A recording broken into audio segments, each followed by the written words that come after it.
चक्कर आने के बहुत सारे रीज़न होते हैं, जैसे कि high blood pressure, sugar down हो जाता है तो भी चक्कर आ सकते हैं। साथ ही साथ अगर हेड इंजरी हुई है उसके कारण भी चक्कर आते हैं।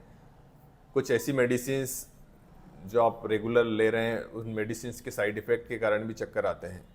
साथ ही साथ सर्वाइकल इंजरी अगर है, सर्वाइकल में नर्व कंप्रेशन है तो भी चक्कर आ सकते हैं। तो चक्कर आने के बहुत सारे रीज़न होते हैं, लेकिन आज हम बात करेंगे एक ऐसा महत्वपूर्ण कारण जो कि अक्सर ओल्ड एज में देखने को मिलता है।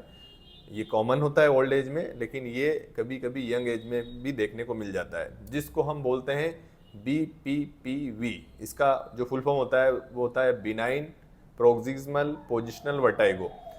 अगर आप सो के जब उठ रहे हैं, आपकी हेड की पोजीशन जैसी चेंज हो रही है और आपको सिर घूम रहा है, आप लग रहा है कि गिर जाएंगे, या फिर आप चलते चलते एकदम आपने गर्दन को टर्न किया और आपको लगा कि नहीं, मतलब आप अनबैलेंस हो गए। कई बार इसमें वॉमिटिंग सेंसेशन भी आते हैं।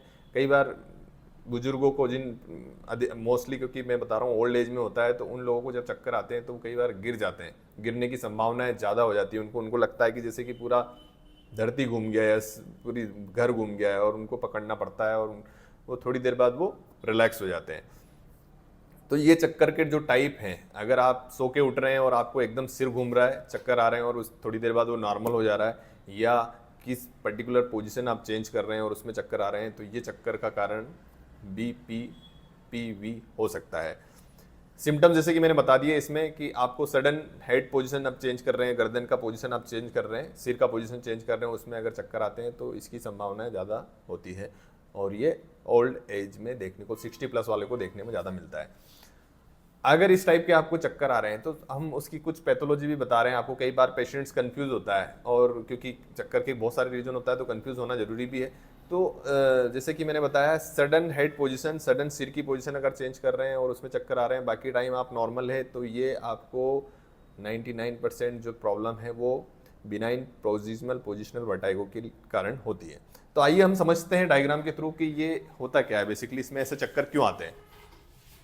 तो जैसे कि यहाँ पे आप देख रहे हैं, ये अपने कान वाला हिस्सा है, इसको आउटर ईयर बोलते हैं। आउटर ईयर से लगा हुआ ही ये वेस्टिबुलर लेब्राइंथ बोलते हैं इसमें, जिसमें 2 पार्ट्स होते हैं, अर्टिकल्स और सेमी सर्कुलर कैनाल। साथ ही साथ ये हमारा, यहाँ से जब हम कान से जो सुनने की हमारी क्षमता होती है, यहाँ पे एयर ड्रम होता है जहाँ पे साउंड जाता है और वो हमारे ब्रेन तक पहुँचता है।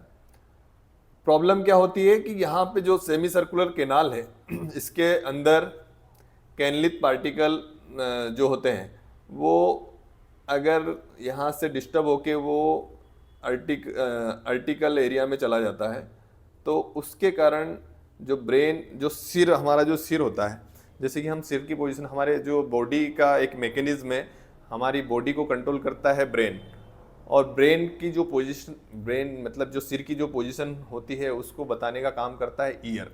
जो ईयर होता है वो हमारी ब्रेन को बताता है कि वो किस पोजीशन। सेमी सर्कुलर कैनाल के अंदर एक फ्लूइड होता है, वो फ्लूइड ट्रांसवर्स करता है, तो हम जैसे हेड डाउन करते हैं, अप करते हैं, तो वो हमारे ब्रेन को सतर्क करता है कि आपको किस पोजीशन में ब्रेन, सिर को रखना है। तो ये आर्टिकल्स अगर सेमी सर्कुलर के कैनाल से बाहर आ जाते हैं, और तो इसके कारण ब्रेन कंफ्यूज हो जाता है कि बेसिकली प्रॉब्लम हमें सिर को कहाँ रखना है। तो एक इनवॉलेंटरी रिस्पॉन्स हमारी बॉडी का होता है चक्कर, जिसको हम वर्टाइगो बोलते हैं।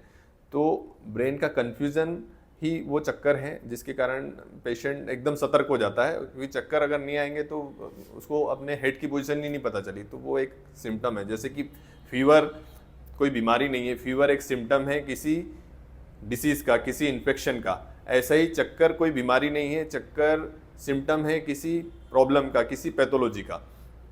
तो ये अगर आपको चक्कर हैं तो आप सतर्क हो जाइए। इसके लिए आपको ENT डॉक्टर को दिखाना चाहिए। उसके साथ ही साथ इसमें फिजियोथेरेपी में कुछ एक्सरसाइज होती है, जो सिंपल एक्सरसाइज करके आप घर पर इस प्रॉब्लम को ठीक कर सकते हैं। लेकिन फिजियोथेरेपी से पहले या तो आप अच्छे फिजियोथेरेपिस्ट के पास जाइए, या फिर ENT स्पेशलिस्ट को दिखाइए, क्योंकि ये प्रॉब्लम पहले ट्रेस करनी पड़ेगी और उसके बाद ही इसका ये चक्कर वाली एक्सरसाइज आपको करना है। तो अगले वीडियो में हम बताएंगे आपको कौन कौन सी इसमें एक्सरसाइज आप कर सकते हैं घर पे बैठ के और अपने चक्कर को ठीक कर सकते हैं।